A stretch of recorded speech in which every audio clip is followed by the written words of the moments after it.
shunday ommabop, bu ommabop kreditda oldin imtiyozli kredit olib, yaxshi tarixga ega bo'lib yopganlarga 50 million naqd pulda beramiz. Ayollarga 24%, erkaklarga 25%. O'zini band qiladi, kassadan naqd pul oladi. 3 yilga 6 oy imtiyozli davr bilan. Bunda nimalar qilish mumkin? Oldingi tadbirkorligini rivojlantirish kerak. Masalan, chorvaga kredit olgan bo'lsa, chorva mollarini yana ko'paytirmoqchi bo'lsa, shunga beriladi. Chorvaga, parrandachilikka, hamma yo'nalishga tadbirkorlik qilish istagini bildiruvchi hamma yo'nalishga beriladi.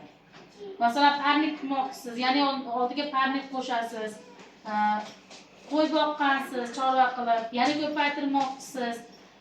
Boshqa yo'nalishga olgan bo'lsa ham, boshqa yo'nalishini ko'paytirish uchun beraveramiz buni tadbirkorlikda. Masalan, men issiqxonaga oldim, endi men chevarchilik qilmoqchiman desangiz, chevarchilikka beraveramiz. Uni keyingi yo'nalishi bo'yicha tanlanmaydi. 3 yilga 6 oy imtiyozli davr bilan ajratiladi bu kredit. Olmagan bo'lsa, yoki tadbirkorlarimizga, xotin-qizlarga hamroh kreditimiz bor. Bu hamroh kreditimizda yoki tadbirkorlik ochilgan bo'lishi kerak. Ikkita ishchi o'rin yaratadi, 100 milliongacha budjet kafilligi asosida chiqazib beramiz. Bu kreditimiz ham budjet kafilligi asosida chiqadi. Hamma hozir kreditlarimiz. Unda hozir hamrohni yo'nalishi kichik biznes reja qilasiz. Onlayn platformadan joylanadi u.